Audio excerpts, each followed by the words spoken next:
Voice of Indonesia. Voice of Indonesia dari Indonesia untuk dunia. Jumpa lagi bersama saya Wahyu Setiobudi, host Anda di acara VOA Biztalk, Inspirasi Bisnis, Manajemen, dan Kewirausahaan. Apa kabar pendengar semua? Mudah-mudahan acara ini menjumpai Anda dalam keadaan sehat, bersemangat, dan optimis selalu. Para pendengar sekalian, dalam melakukan proses penjualan untuk UMKM, tentu kita menemui banyak kesulitan. Kadang-kadang kesulitan berada pada keluasan area penjualan kita, effort yang kita lakukan, serta efektivitas dalam melakukan penjualan. Di dalam era digital seperti sekarang ini, teknologi digital bisa menjadi solusi bagi kita untuk bisa melakukan penjualan secara lebih efektif.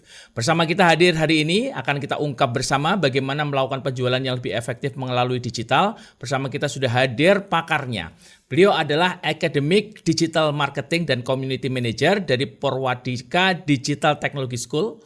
Bersama kita sambut dengan meriah Bapak Andin Rahmana. Wah. Terima kasih Pak Wahyu hari ini sudah berkenan untuk mengundang saya. Kami yang terima kasih Mas Andin bahwa ini waktunya di antara waktu yang demikian padat. Ini para pendengar sekalian, ini saya ngebooking waktunya Mas Andin ada sebulan lebih. Iya, betul. Kita ada schedule terus ya Pak. Iya, ada schedule terus karena memang sangat penuh waktunya ya. Mas Andin, kita diskusi bersama mengenai penjualan menggunakan digital atau mungkin spesifiknya lebih ke media sosial ya Mas Andin. Mas Andin, kalau kita lihat UMKM di Indonesia sekarang ini, apa sih kira-kira permasalahan-permasalahan dalam menjual itu kira-kira apa aja Mas? Ya, karena namanya aja kan usaha kecil dan menengah ya Pak. Jadi kecilnya itu bisa jadi resource-nya kecil, modalnya kecil, orangnya sedikit gitu ya, karena pasti belum mampu untuk bisa menggaji orang secara penuh gitu. Nah, jadi tantangannya adalah bagaimana bisnis yang kecil ini kemudian bisa memanfaatkan sesuatu untuk bisa menjadi besar gitu kan. Kalau kita pakai metode konvensional, buka toko perlu modal gitu ya Pak. Perlu orang yang jaga gitu. Bukanya juga nggak bisa 24 jam. Nah, dan areanya secara place kan, kalau kita di marketing bauran pemasaran pasti 4P ya Pak. Secara tempatnya terbatas, hanya di sekitaran situ saja. Secara harga juga akhirnya bersaing karena cost-nya tidak bisa terlalu besar. Secara promosi juga masih konvensional dulu kan. Mau masang iklan di koran mahal, mau masang iklan di radio perlu budget gitu. Di TV apalagi ya. Nah, dan place, promotion, price, harga sama produknya itu sendiri. Ya, produknya itu sendiri akhirnya kemudian harus dikemas sedemikian rupa sehingga bisa kompetitif. Nah, akhirnya dengan segala keterbatasan itu kita tidak bisa terlalu luas dalam menjangkau market yang kita harapkan. Tapi kalau dulu kita tidak bisa menciptakan panggung, kita harus mencari panggung. Nah, sekarang ada panggung yang bisa dikuasai oleh semua orang, Pak.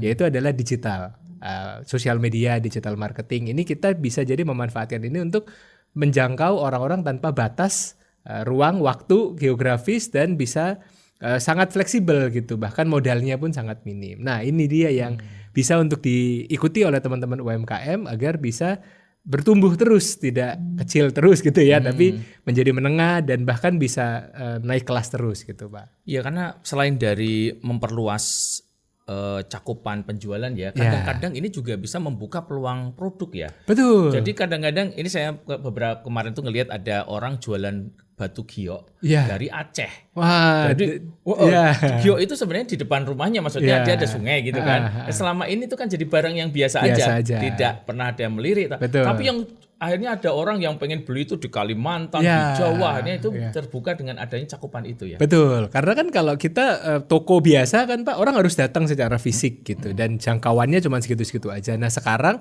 tidak hanya sekota, seprovinsi, se-Indonesia, bahkan bisa sampai ke seluruh dunia gitu. Nah, ini dia yang menarik ketika digital masuk. Di 2020-an itu lagi banyak-banyaknya ya, apalagi setelah pandemi Covid. Tapi sebenarnya dari 2010-an juga sudah mulai banyak gitu ya Pak, forum-forum untuk orang jualan. Tapi dulu masih semi manual. Tapi sekarang udah ada marketplace, sudah ada media sosial.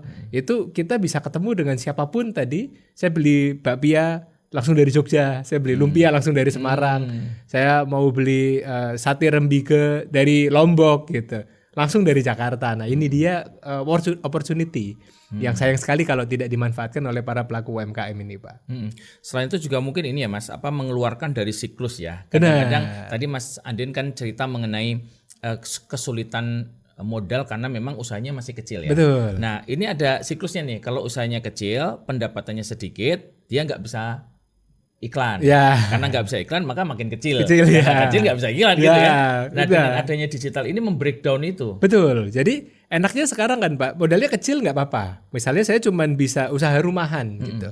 Tapi tadi kan kita perlu pendapatan yang lebih besar biar nanti bisnisnya ikut berkembang. Nah, pendapatan yang lebih besar itu berarti perlu penjualan yang lebih luas. Nah, tadi saya tadinya cuma buka satu toko yang melayani orang sekitar. Nah, sekarang toko saya bisa diakses orang se-Indonesia dan tinggal kita kemas produknya dengan menarik, permainan kata-katanya, bikin orang kepingin gitu kan, Pak. Dan memang kita jelaskan nih, wah produk saya bagus banget. Nah, akhirnya opportunity-nya jadi lebih luas, yang beli jadi lebih banyak, sales meningkat. Nah, baru nanti siklusnya jadi muternya jadi punya modal lagi untuk lebih meningkatkan kualitas produk, diversifikasi produk, atau meng-hire orang biar bisa lebih fokus gitu. Nah, memang sejak pandemi pertumbuhan UMKM untuk pemanfaatan digital ini makin luar biasa gitu, Pak. Karena orang di rumah, belanjanya online. Nah, sekarang udah terbentuk pasarnya, jadi lebih enak lagi untuk kita bisa memanfaatkan momentum ini.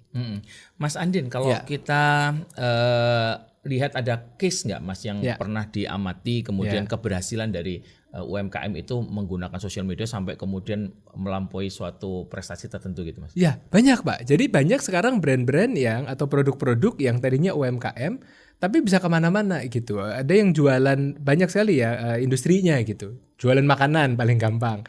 Tadinya snack-snack kiloan, snack-snack curah. Tapi akhirnya dikasih merek, di branding, dijaga kualitasnya. Dari Bandung dia sudah bisa ke se-Indonesia Pak. Padahal jualan snack curah. Maksudnya beli snack curah kan bisa di mana aja sebenarnya gitu. Parfum ada juga yang dari lokal dari Bandung bisa se-Indonesia. Batik ada juga yang dari lokal bisa se-Indonesia gitu. Dan masih banyak lagi teman-teman yang kemudian di berbagai industri gitu ya, itu bisa jualan yang banyak sekali gitu peminatnya. Tantangannya kan tinggal kita meyakinkan audiens kita, para target market ini bahwa ini produk legit nih, ini produk menarik banget dan harganya bagus, kualitasnya oke dengan storytelling dan seterusnya. Itu yang kemudian bisa memperbesar peluang kita jadi nasional gitu Pak, coveragenya. Dulu itu kalau nggak salah Maicih ya. Benar. Maicih itu leverage point-nya dari digital ya. Betul. Saya ingat banget itu Pak, 2010, 2009, 2010. Saya masih jadi mahasiswa di Jogja waktu itu. Nah, siapa sih yang mau beli keripik gitu kan? Keripik pedas ya. Nah, tapi yang menjadi tantangan adalah waktu itu mereka menyuarakan keripik dengan media sosial. Kami akan buka di suatu tempat, kap mobilnya dibuka gitu ya. Ayo ke sana gitu. Nah, itu kan masih semi offline sebenarnya. Jadi sosial media hanya digunakan untuk mengarahkan massa untuk datang. Tapi luar biasa Pak waktu itu. Jadi itu jadi social currency. Oh, kalau keren itu makannya keripik pedas gitu. Udah nyobain belum gitu kan. Nah, itu waktu itu masih semi offline.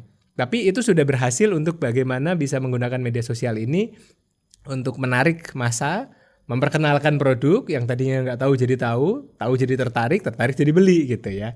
Nah kemudian mulai muncul forum-forum ini Pak, forum jual beli kayak di Kaskus. Zaman dulu masih ada. Masih. Sebelum ada marketplace.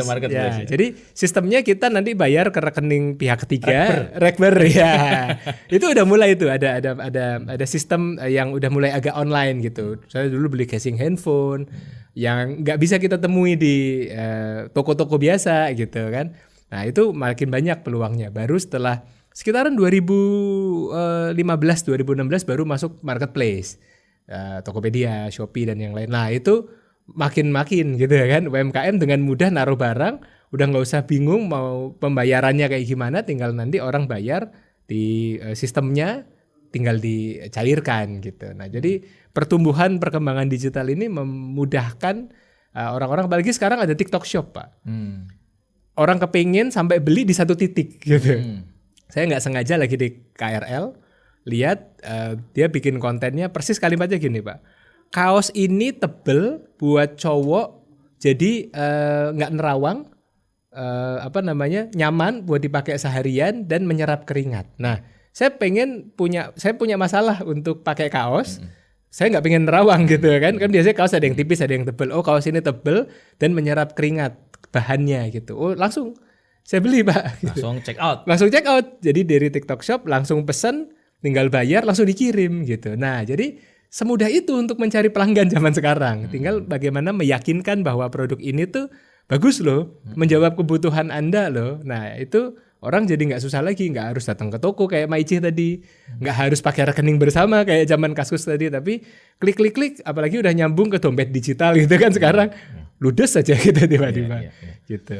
Nah, kalau dilihat dari ini ya, Mas Andi, nampaknya memang tren di beberapa tahun terakhir ini sudah menyadarkan hampir semua UMKM untuk bisa masuk ke digital. Betul. Jadi sebenarnya pembicaraan kita ini juga makin mempertebal itu ya.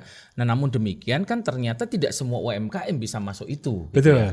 Nah, dibutuhkan karakter seperti apa sih, Mas?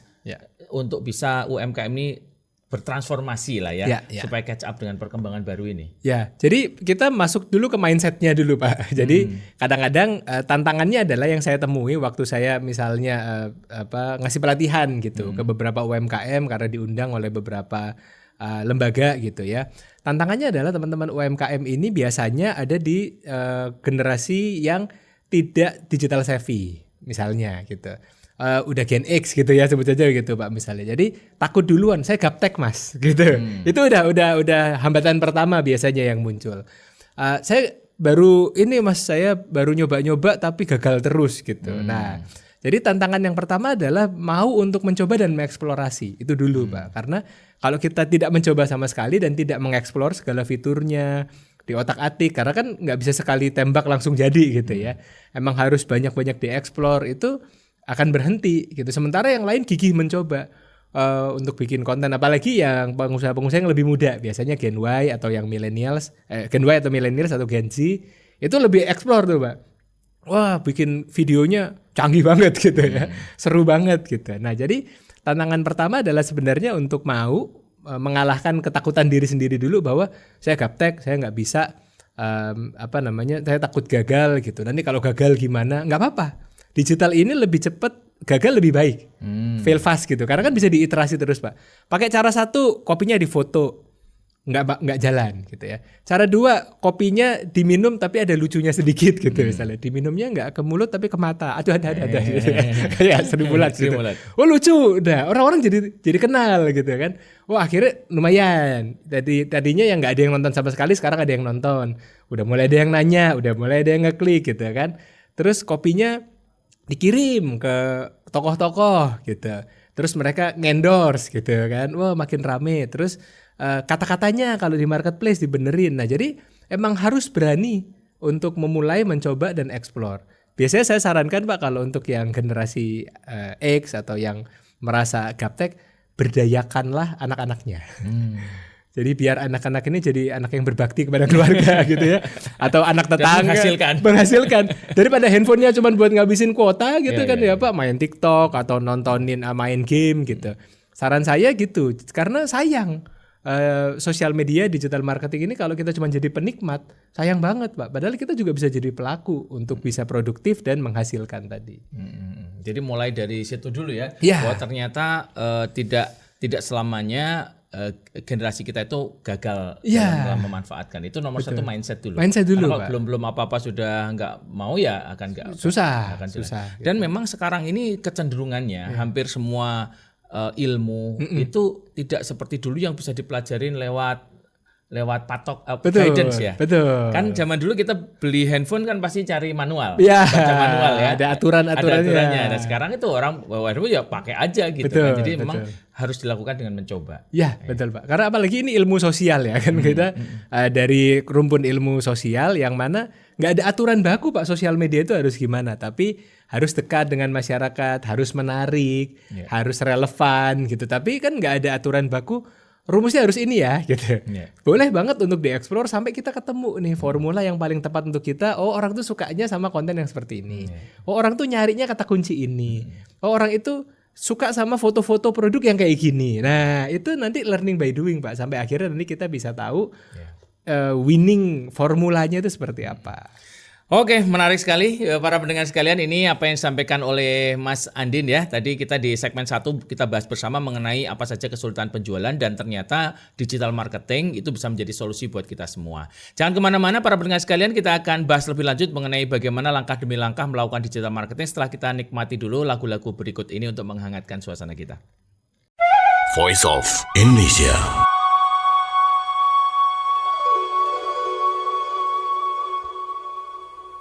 Voice of Indonesia dari Indonesia untuk dunia. Jumpa lagi bersama VOI Bistalk. Saya Wahyustio Budi menjadi host Anda di acara hari ini. Masih bersama kita pakar digital marketing Indonesia. Beliau adalah Academic Digital Marketing and Community Manager dari Purwadika School Digital Technology School. Wah, kita sambut dengan beliau Mas Andin Rahman. Wah. Terima kasih, Mas. Wah, tadi kita bahas bersama mantap, Mas. Di sesi pertama tadi bicara mengenai mengapa penting. Betul. Dan mengapa harus berubah. Betul. Dan ternyata bisa dilakukan oleh semua orang ya, asal percaya bahwa bisa. Ya. Nah, segmen kedua ini saya pengen bicara mengenai langkah demi langkah, Mas. Ya, Nah, ini guidance-nya kira-kira apa saja yang perlu dilakukan oleh teman-teman UMKM kalau mau mendorong digital marketingnya. Ya, nah jadi gini Pak, orang-orang biasanya fokus digital marketing itu tiba-tiba langsung masang iklan gitu kan, tiba-tiba langsung bikin konten di sosmed. Sementara yang saya sarankan untuk teman-teman UMKM, Bapak Ibu, adalah yang pertama fokus ke brandnya dulu Pak. Karena kan nanti di digital marketing ini penjual ada ratusan ribu. Ya kan? Jutaan bahkan gitu. Nah kalau kita mau jualan sesuatu, berarti kan kita perlu fundamentalnya dulu kan ya Pak. Segmentasi, targeting, positioning. Nah ini biasanya untuk Bapak Ibu yang di UMKM ini produknya ala kadarnya gitu kan. Mohon maaf tapi maksudnya produknya ya udah saya punya keripik singkong, saya pengen jualan ini. Saya punya sepatu tapi nggak ada mereknya gitu kan. Nah padahal kan kita perlu tahu dulu nih. Ini sepatu cewek, ada kerlap-kerlipnya. Saya kemarin habis dari Bali Pak ngasih pelatihan UMKM juga gitu ya. Nah itu juga gitu, banyak kan yang kalau kita ke pasar seni itu kan ada sepatu-sepatu tapi nggak ada mereknya Pak. Nah, polosan aja gitu. Tapi kan kalau kita kasih merek, kita jaga kualitasnya, kita tahu segmennya itu sebenarnya siapa, targetingnya, positioningnya apa. Ini adalah sepatu yang titik-titik gitu kan ya Pak. Sepatu cantik dari Bali sebagai positioning gitu. Sepatu cantik dari Bali. Atau saya kemarin ketemu Pak, ada cemilan martabak manis yang tidak bikin gemuk. Nah, gimana? Asik kan? Saya yang pengen menjaga berat badan ini nggak bikin gemuk. Atau pakaian olahraga untuk wanita muslimah gitu. Jadi yang tertutup gitu kan. Atau pakaian untuk yang berukuran XL gitu. Nah, jadi kita harus tahu dulu nih produk kita itu spesialnya apa gitu kan ya Pak. Keunikannya, unique selling propositionnya. Itu produk saya ini yang membedakan sama yang lain apa? Itu dulu. Karena kalau kita udah masuk ke pasar, terus kita merasa kok sepi ya, karena orang tidak menemukan alasan kenapa harus beli produk kita. Jadinya komoditas, Pak. Semua orang jualan batu giok, tapi apa yang membedakan batu giok kita sama yang lain gitu kan? Saya beli kaos tadi, kaos ini tebal dan harganya setengahnya sama kios-kios yang ada di mall gitu kan misalnya. Nah, dia udah punya positioning atau udah punya apa yang membedakan ini dengan yang lain. Jadi itu akan menjadi alasan.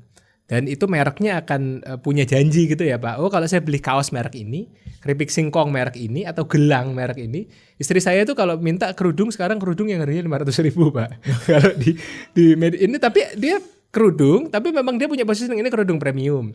Dipakai ke acara-acara penting. Nah, kerudung kok sejuta gitu kan misalnya. Tapi dia tahu nih bahwa memang ada pasarnya gitu. Saya kalau beli kaos, saya beli celana, sekarang semuanya online Pak. Saya beli kaos kaki, bahkan ada merek tertentu. Yang ini kalau kaos kaki ini tebel, terus nggak gampang bolong, dan kalau dipakai itu menyerap keringat. Nah, itu bahkan ada Pak, orang jualan kaos kaki pakai merek gitu kan. Nah, jadi yang pertama sebelum kita mulai masuk ke pasar, produknya dulu nih kita siapin. Nah, itu sebenarnya belum ada hubungannya, tapi enaknya adalah kalau di digital sekarang kita bisa risetnya gampang Pak.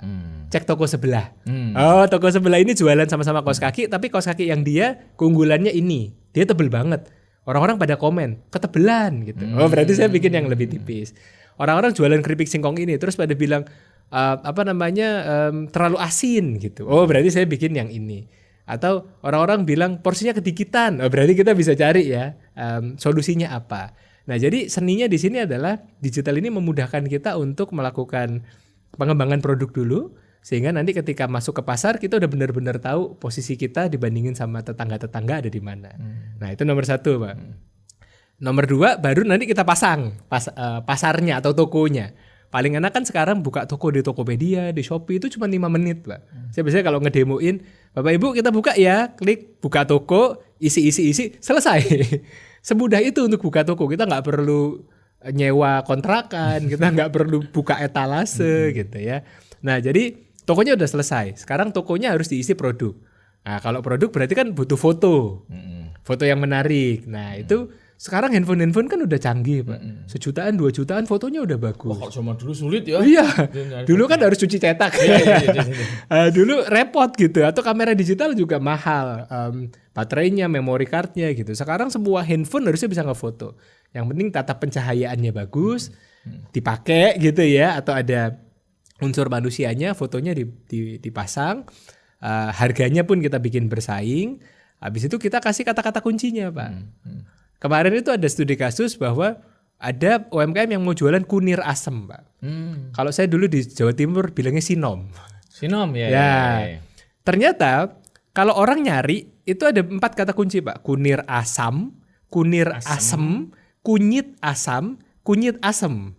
Ternyata yang tertinggi adalah kunir asem. Nah, itu kan kita harus ngecek, Pak. Orang-orang tuh ngetiknya apa? Kalau 4-4-nya variasi mau kita masukin juga nggak apa-apa. Biar nanti orang-orang taunya itu kita muncul semua gitu ya. Ada lagi yang jualan kerupuk kulit sapi. Saya taunya ramba. Yang bikin seret itu kan. Tapi orang-orang taunya kerupuk kulit sapi. Nah, jadi kerupuk kulit sapi ramba. Nah, gitu kan, Pak. Jadi kata-kata kunci ini juga kemudian menjadi penting karena waktu orang nyari kan kalau kita di marketplace orang nyari kan, Pak. Itu masuk. Nah, Bapak Ibu nanti bisa melakukan riset keyword, riset kata kunci. Orang-orang pada pakai kata kunci apa, kita masuk ke situ. Nah, riset kata kunci, foto, terus penjelasannya. Oh, ini cocok untuk yang titik-titik. Oh, kopi ini bisa bikin tidak tidur 12 hari gitu misalnya. Karena saking kencangnya gitu ya, kopi dari Papua gitu misalnya. Apa nih keunggulannya yang membuat orang-orang akhirnya tertarik gitu kan. Nah, itu udah dari marketplace-nya dulu, buka toko dulu ya. Karena kadang-kadang orang langsung lompat ke media sosial, Pak. Kalau langsung lompat ke media sosial, tokonya belum ada, tapi kita udah nimbrung sama orang-orang. Nah, jadi buka toko dulu, tokonya udah ada, mereknya udah bagus, harganya udah oke, penjelasannya udah meyakinkan. Orang saya mau beli nih di sini gitu kan. Nah, baru nanti kita cari orang buat datang ke toko. Nah, caranya ada 2, gratis sama yang berbayar. Kalau yang gratis paling enak nimbrung, Mbak. Lagi rame kemarin 2-0. Ya, Indonesia lawan Arab Saudi 2-0 gitu. Nah, kita bisa ngomong, saya kebetulan jualan keripik singkong. Nah, kita bisa ngomong nih, wah seru banget nih, setiap orang yang lagi ngomongin Indonesia Arab Saudi 2-0 kita ikut nimbrung gitu kan. Wah paling enak sambil makan keripik singkong nih. Nah, mulai itu masuk pelan-pelan. Jadi ada ceritanya. Gitu ya, Pak. Kan kadang-kadang orang itu fokusnya ke produknya. Produknya difoto terus udah. Tapi kan kita perlu menggambarkan produk ini dalam keseharian, storytelling gitu ya, Pak. Wah, enak banget loh kalau lagi ada tamu suguhin keripik singkong ini. Lagi nonton bola suguhin keripik singkong ini. Lagi temen belajar pakai keripik singkong ini. Nah, keripik singkong orang-orang apa sih ini keripik singkong? Akhirnya jadi tahu, jadi tertarik. Jadi kepo-kepo, akhirnya mampir ke toko. Oh ini nih yang keripik singkong yang kemarin banyak diomongin. Akhirnya jadi beli gitu kan, Pak. Kaos kaki kita bikin konten. Sering gak sih kalau kita itu keselip, Pak? Jadi kalau saya kaos kaki itu kalau gak pas kadang-kadang suka kayak sakit gitu ya. Nah padahal dia aktif sehari-hari tapi kaos kakinya gak membantu gitu. Apalagi buat yang sering naik kereta, kaos kakinya kayak gini. Nah kita ceritain konten-konten itu. Apalagi kalau misalnya jualan kerudung tadi gitu. Kalau kita cuma foto kerudungnya doang kan polosan aja gitu. Tapi kita ceritain, ibu-ibu, mbak-mbak, kalau kerudung ini cocoknya pakai baju yang kayak gini. Nah, ada value yang kita tawarkan gitu ya. Jadi media sosial ini sebenarnya adalah kayak kita lagi ngobrol sama orang-orang, terus kita ikut ngobrol, Pak. Iya lagi musim hujan ya. Jas hujannya kapan terakhir kali ganti? Nah, suka rembes nggak sih kadang-kadang gitu kan? Nah kemarin aku pakai jas hujan yang ini nggak rembes gitu karena jahitannya rapi. Nah jadi pengen beli kan, Pak gitu. Lagi musim hujan ya, anaknya jadi agak pilek ya. Padahal anaknya nggak mau minum obat. Nah kemarin itu ada nih tetesan. biar anaknya plong. Nah, kadang-kadang teman-teman UMKM ini terjebak pada fokus ke produknya Pak. Jadi media sosialnya isinya hard selling semua. Jualan terus gitu. Padahal kita ingin menjadi teman. Kalau marketing 4.0 itu kan on par ya Pak. Brand sama audiens itu on par, sejajar. Jadi benar-benar kita jadi teman. Pak, Bu, anaknya kalau mau tidur susah napas. Nah, ini kasih ini aja tetesan di bajunya biar nanti dia kehirup jadi napasnya jadi lebih lega. Kalau nggak membantu baru ke dokter. Minimal ini untuk melegakan pernafasan. Pak, Bu, kalau pagi ngantuk tapi asam lambung. Oh, ini ada kopi yang nggak bikin asam lambung. Nah, gitu-gitu kan, Pak. Jadi seninya di situ. Haunya adalah tadi satu buka toko, kedua bikin orang pengen pakai media sosial. Nah, ini dia yang nggak bisa langsung memang, Pak. Karena kan bikin konten nggak bisa sekali bikin langsung viral. Emang harus banyak latihan, emang harus banyak nyoba. Tapi enaknya adalah angkanya terukur, Pak. Konten satu yang nonton cuma 100, gak apa-apa. Yang like cuma 3, kita sendiri, istri kita sama tetangga, gak apa-apa. Besok bikin lagi 200, oh lebih baik nih berarti daripada yang sebelumnya. Bikin lagi 500, oh lumayan gitu. Bikin lagi 1000, wah ini udah yang paling bagus nih gitu. Bikin lagi, bikin terus. Nah jadi seninya di situ Pak, untuk kita di digital ini paling gampang untuk teman-teman UMKM. Satu tadi marketplace, 2 tadi media sosial, dan juga ada sekarang media sosial yang jadi satu dengan marketplace ya TikTok Shop gitu. Nah jadi harapannya rekan-rekan para pendengar ini bisa untuk mencoba mulai dari sekarang gitu ya. Karena kalau nggak dicoba kan kalah sama yang udah nyoba berkali-kali gitu ya Pak. Jadi silahkan dieksplor untuk kemudian bisa ketemu cara saya yang paling oke itu gimana. Ada Pak, satu itu mebel di Jawa Timur. Kan bukan daerah mebel ya, harusnya mebel dari Jepara gitu. Tapi ini mebel dari Jawa Timur. Isinya bercandaan semua Pak. Gitu. Jadi dia jualan lemari, dia jualan meja gitu. Tapi bercandaan. Jadi orang suka dengan konten bercandaannya, tapi akhirnya jadi aware sama mebelnya. Nah, dari bercandaan-bercandaan itu akhirnya orang-orang rame Pak untuk ngeliatin produknya. Oh emang bagus gitu. Meskipun pintu masuknya adalah konten-konten yang bercandaan. Jadi memang kalau kata anak zaman sekarang tuh konten adalah kunci Pak. Kunci. Jadi konten gedein sampai nanti bisa bawa orang untuk masuk ke toko kita. Seperti itu Pak Wahyu. Nah ini kan dibutuhkan, tadi kan step by stepnya sudah ada ya, secara langkah per langkah ini tinggal diikuti nih sebenarnya. Tapi tadi juga Mas Andin mengatakan bahwa ini perlu sekali kita bisa nimbrung pada percakapan. Berarti mungkin yang perlu dilakukan oleh teman-teman yang memang mau masuk ke digital adalah menjadi pelaku aktif dulu ya. Betul. Supaya kita bisa ngelihat benchmark yang dilakukan orang seperti apa sih gitu. Betul. Terbuka dulu ya. Betul. Jadi ibaratnya kan kita masuk ke area baru ini Pak, ke lingkungan baru. Nah kalau mau masuk ke lingkungan baru kan kita beradaptasi dengan culture setempat. Orang-orang di sini tuh kalau bercanda kayak gimana sih? Di Facebook kan beda Pak bercandanya dengan di Twitter, dengan di TikTok, yang di Instagram juga beda. Oh kalau di Instagram tuh suka dengan konten-konten yang seperti ini. Nah kita aktif dulu, kita amati dulu. Oh, yang kayak gini, ya kita coba, gitu kan. Oh, kalau di TikTok itu gayanya straightforward, muda, kalaupun lucu, yang nyeleneh banget, gitu. Kita coba untuk melakukan pendekatan itu. Jadi memang tadi Pak mau berani mencoba menjadi penduduk sekitar dulu. Akamsi. Buat tahu, oh cara mainnya kayak gini. Baru kita lihat ya tetangga mainnya kayak gini. Maka kita bisa masuk dengan cara yang lebih baik daripada kompetitor kita. Ya ini harus diniatkan ya. Karena kalau nggak diniatkan ya selama ini kita hanya menggunakan media sosial untuk kesenangan kita aja. Betul. Tapi begitu tadi kita udah mengatakan saya akan masuk sosial media nih. Maka akan terarah nih. Ya. Apa yang kita lihat itu terarah ya Mas. Betul. Jadi kita udah tahu nih niatnya. Iya kan Pak. Jadi niatnya memang kita ingin belajar juga untuk melihat, akhirnya ketemu pola kok Pak. Oh pasti orang-orang itu kalimat pertamanya adalah sesuatu yang bikin orang langsung merasakan sebuah emosi tertentu gitu. Kayak nyesel banget baru tahu kalau ada kacang yang seenak ini. Nah gitu kan.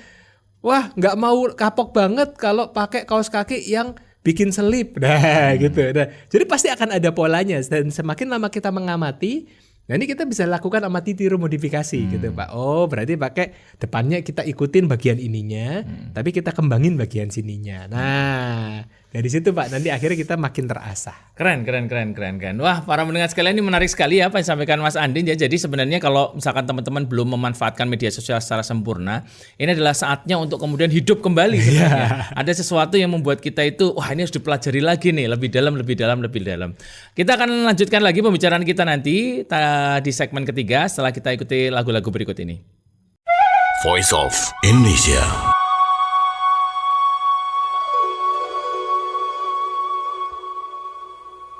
Voice of Indonesia dari Indonesia untuk dunia. Jumpa lagi bersama saya Wahyu Budi, host Anda di acara VOI Bistock Inspirasi Bisnis Manajemen dan Kewirausahaan. Kita masih berbincang-bincang dengan Academic Digital Marketing and Community Manager dari Purwadika Digital Technology School, Mas Andin Rahmana. Ya, Pak Wahyu. Mas Andin, kita sampai di segmen terakhir nih. Ya. Nah, tadi Mas Andin sudah ceritakan mengenai bagaimana pentingnya, bagaimana langkah demi langkah. Pertanyaannya sekarang mungkin yang para pendengar sekalian miliki adalah, yang lakuin siapa ini? Dilakuin sendiri ya mungkin bisa, tapi butuh waktu yang cukup lama. Nah, talent digital itu seperti apa Mas Andin? Nah, ini menarik Pak. Jadi memang saat ini teman-teman yang muda-muda ini lagi semangat-semangatnya untuk belajar digital. Jadi digital ini adalah suatu keniscayaan bersama gitu ya, bahwa kalau mau maju ya emang harus dipelajarin digital ini. Nah, kadang-kadang ada yang saya business owner, saya mau fokus ke bisnisnya. Nah, saya perlu orang yang bantuin nih gitu ya. Kalau saya sarankan yang terdekat dulu adalah anak dan orang-orang di sekitar, sepupu atau yang lain untuk bisa bantuin karena mereka memang sudah digital savvy. Jadi hidup udah ada digital gitu ya Pak dari lahir. Nah, teman-teman ini kemudian juga bisa bantu atau memang pelaku bisnis ini sendiri juga mau mencoba explore, belajar pun boleh. Nah, akhirnya dengan membentuk talent ini sekarang muncul sekolah-sekolah baru Pak yang non gelar gitu ya. Karena kan melengkapi dari pembelajaran yang sudah punya gelar. Nah, ini ada skill khusus nih tentang digital marketing yang sebenarnya lebih kompak ya daripada pembelajaran bisnis atau komunikasi selama 4 tahun ini melengkapi sifatnya. Nah, jadi talent-talent ini kemudian sekarang makin banyak Pak yang mengikuti bootcamp. Misalnya tempat kantor saya ini dari yang disebutkan Pak Wahyu tadi, Purwadika Digital Technology School, itu adalah lembaga pelatihan yang mencetak talent. Nah, karena memang talentnya kurang Pak. Perusahaan, UMKM semuanya butuh orang. Nah, orangnya ada apa enggak yang mampu untuk mengerjakan itu. Nah, skill talent ini ya, talenta yang sudah memiliki skill di bidang itu. Nah, maka perlu lembaga pelatihan untuk mencetak teman-teman yang memiliki skill tersebut. Nah, karena peminatnya banyak, kita sekarang bukanya ada di 5 kampus, Pak. 5 kampus. Offline-nya. Jakarta, BSD, Tangerang, Surabaya, Yogyakarta, dan Bandung. Nah, kampusnya ada 5, tapi ada yang online juga gitu ya untuk teman-teman yang muda-muda yang mau untuk belajar tapi nggak ada kampusnya gitu ya di daerahnya. Ada yang dari Bali, dari Kalimantan, Balikpapan, dari Sumatera gitu-gitu. Nah, yang menarik adalah talent-talent ini juga kemudian membutuhkan UMKM, Pak, untuk menjadi portofolio mereka. Nah, akhirnya ada simbiosis mutualisme nih. Pemilik bisnis butuh orang yang membantu bisnisnya. Teman-teman yang lagi belajar butuh bisnis untuk menjadi laboratoriumnya. Case-nya ya. Iya, case tadinya untuk percobaannya. Nah, ini bisa ketemu. Jadi kita juga kemudian ketika teman-teman UMKM menghubungi kita gitu ya, mau belajar atau mau dibantu, nanti bisa kita pertemukan nih dengan para student yang sedang mengerjakan project yang lagi belajar, terus kita pertemukan, dibantu nih nanti gitu. Nah, dan ini kan kalau lagi belajar jadinya enak ya Pak, free gitu ibaratnya jasanya, tapi dukungannya paling ini ada modal buat beriklan gitu kan. Misalnya kan kalau di sosmed kita bisa beriklan ya Pak, biar menjangkau lebih banyak orang gitu. Nah, jadi harapannya adalah nanti dengan talent-talent ini, apakah tadi business owner-nya mau belajar secara online juga ada kelasnya, atau para business owner untuk mencari talent-talent yang mau bantu bisnisnya juga bisa kita bantu, biar nanti teman-teman yang lagi belajar di Purwadika ini bisa punya jaringan dan juga bisa punya real case tadi. Nah, itu Pak. Jadi atau anaknya tadi di sekolahin di Purwadika juga boleh gitu ya kan.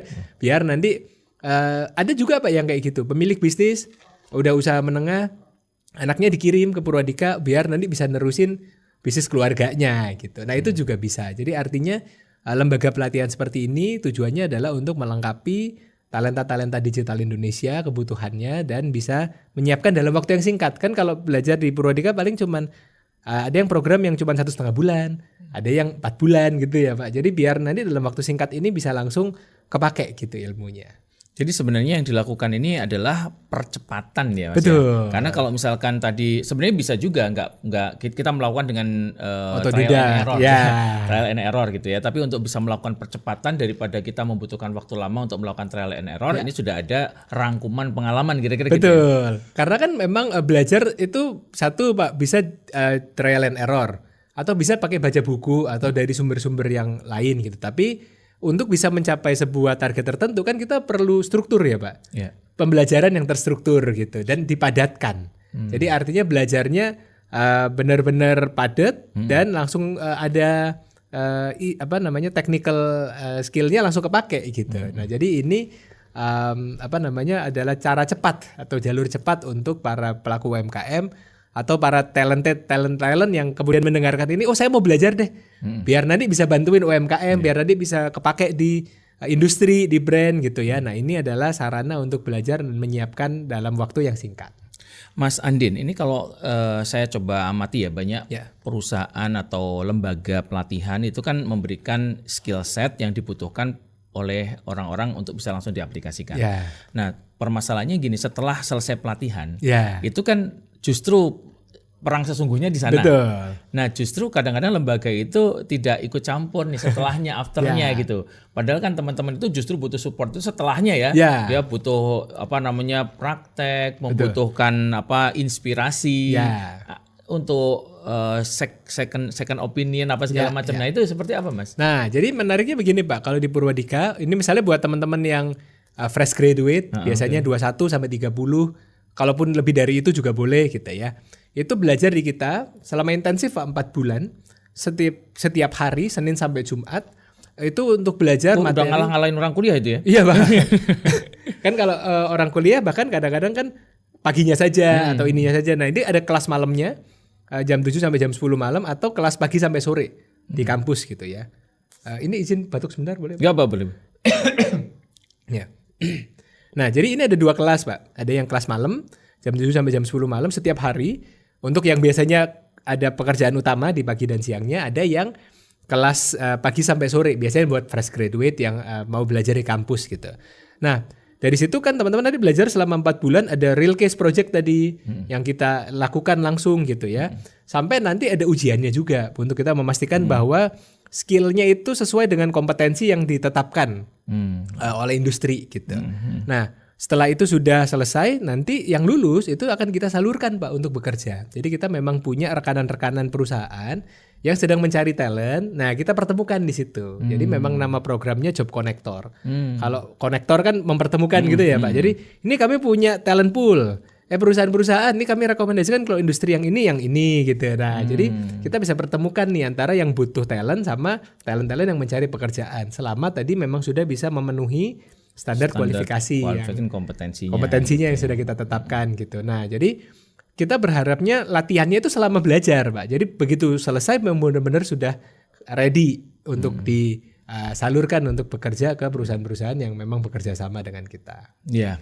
Wah luar biasa ini para pendengar sekalian, ini memang salah satu hal yang juga paling penting ya, karena kita bicara mengenai era persaingan sekarang ini adalah era persaingan dengan konsep baru, ya, era persaingan dengan cara baru, arena baru gitu, nggak bisa kita samakan dengan sebelumnya. Betul. Kita ingat sekali bahwa yang namanya digitalisasi itu adalah dorongan gelombang megatrend. Jadi siapa yang tidak ikut di dalam proses ini ya pasti akan tergila zaman gitu ya. Nah semakin cepat kita mempersiapkan, semakin cepat kita bisa memetik buahnya. Betul. Mas Andin, ini untuk menutup sesi hari ini, silakan kalau ada closing remark Mas. Ya, nah jadi untuk para pendengar Voice of Indonesia Bistalk, nah ini kita ada di era di mana opportunity itu datang untuk semua orang. Jadi panggungnya sudah disediakan, tinggal kita mau jadi penonton saja, yang menonton orang-orang yang aktif di panggung ini, atau kita memanfaatkan panggung ini dan menciptakan panggung kita sendiri untuk bisa dikenal dengan orang-orang tanpa batasan ruang dan waktu dan tanpa batasan geografis. Jadi mulai dari sekarang berusaha terus, latihan terus ya, trial and error. Kalau kata buku favorit saya itu Pak, itu ada kutipan yang sangat khas, yaitu adalah, itu bukunya legendaris sekali, practice makes perfect, dan experience is the best teacher. Ini adalah kutipan dari buku tulis Sinar Dunia, Pak. Biasanya kalau anak sekolah ini Sidu bener, dan warnanya agak pink gitu ya di bawah gitu. Jadi artinya permainan digital marketing ini nggak bisa sekali tembak, dan memang harus latihan terus sampai kita mencapai kesempurnaan itu. Dan experience itu setiap kali pengalaman kita akan mengajarkan hal-hal yang berharga, Pak. Oh kayak gini nggak oke. Kita lihat angkanya ganti lagi, kayak gini oke, lanjutkan gitu ya. Jadi semakin banyak pengalaman yang kita miliki akan semakin bertumbuh kita dan akan semakin bagus performanya dari waktu ke waktu. Jadi jangan malu, jangan khawatir gagal lebih cepat lebih baik, dan silahkan dieksplor dengan bekal ilmu yang bisa didapatkan dari berbagai sumber atau dari pelatihan di bidang digital marketing. Terima kasih Mas Andin Rahmana atas inspirasinya hari ini. Kita sudah bahas bersama para pendengar sekalian, dan mudah-mudahan ini bisa menjadi dorongan semangat buat kita untuk setiap hari semakin dekat pada digital, semakin mengadopsi teknologi digital sehingga akhirnya nanti bisa melakukan pengembangan bisnis kita dengan lebih baik. Sukses selalu buat Anda semua dimanapun Anda berada. Kita ketemu lagi minggu depan dengan topik-topik yang lebih menarik dalam VOA Biztalk. Kita bertumbuh menjadi UMKM Indonesia yang bertumbuh sinergi dan berdaya. Sampai ketemu lagi. Voice of Indonesia.